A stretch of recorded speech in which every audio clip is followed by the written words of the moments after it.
Hujan deras disertai angin kencang terjadi di sejumlah wilayah Jabodetabek seperti di Bogor pada pekan ini. Angin kencang sebabkan pohon roboh hingga menimpa kendaraan yang melintas. Badai juga menerjang permukiman warga hingga membuat warga panik. Kepala Badan Meteorologi, Klimatologi, Geofisika, Dwiko Rita Karnawati meminta warga bersiap hadapi fenomena La Nina. Curah hujan tinggi 20 hingga 70% di atas normal. Diperkirakan akan berlangsung mulai November 2021 hingga Februari 2022. Oleh karena itu kita harus segera bersiap untuk menghadapi adanya atau datangnya La Nina seperti tahun yang lalu.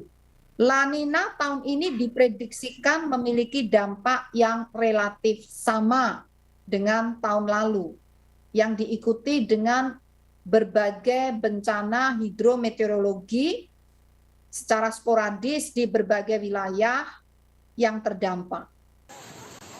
BMKG juga menyebut peralihan cuaca yang mulai terjadi di wilayah Jawa, Bali, sebagian Sumatera, Nusa Tenggara hingga Sulawesi.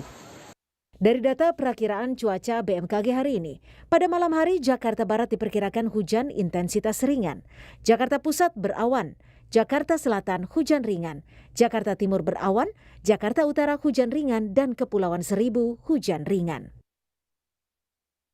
Di wilayah Bodetabek, Bogor diperkirakan hujan ringan, Depok cerah berawan, Tangerang berawan, dan Bekasi cerah berawan.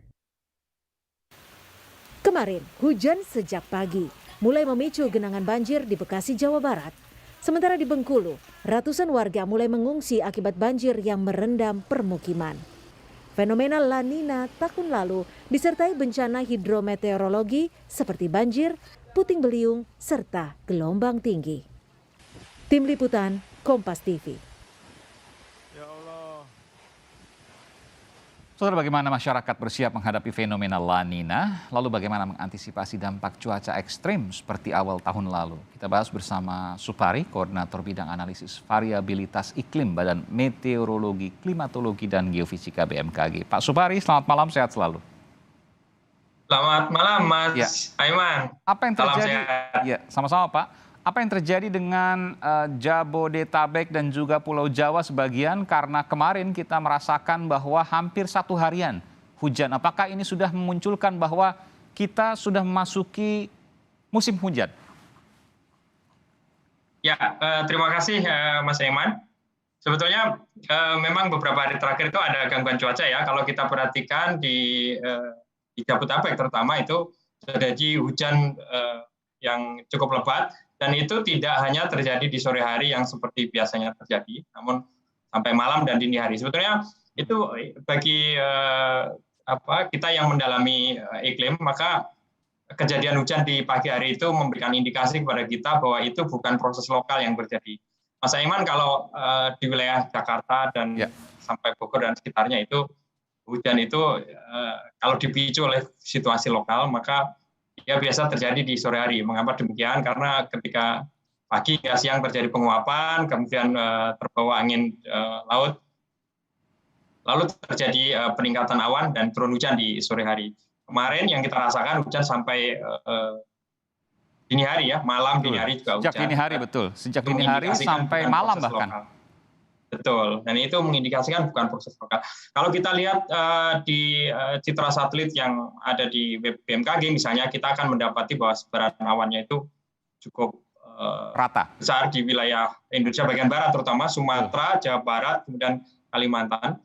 Di beberapa hari yang lalu terjadi wilayah pertemuan angin yang memanjang dari Selat Karimata hingga Sumatera gitu. Iya, ini saya sambil buka juga Pak di satelit.bmkg.go.id. Saya melihat bahwa, koreksi kalau saya salah, ada bibit-bibit badai di sekitar Kalimantan Barat dan Kalimantan Tengah bagian utara.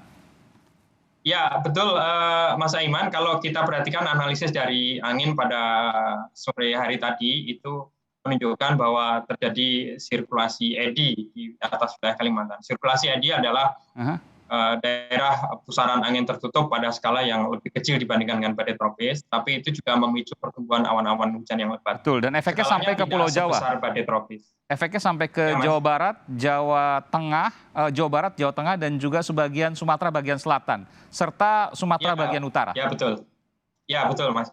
Karena pusaran sirkulasi angin yang tertutup itu mencakup Kalimantan sampai pesisir barat Kalimantan ya, sehingga kemudian pembentukan awannya itu mencakup sampai Sumatera Selatan dan sebagian Jawa di bagian barat. Ini berarti Jawa Barat, Jawa Tengah, Lampung, Sumatera Selatan, Sumatera Utara, Aceh, dan juga Kalimantan bagian utara, barat, dan tengahnya.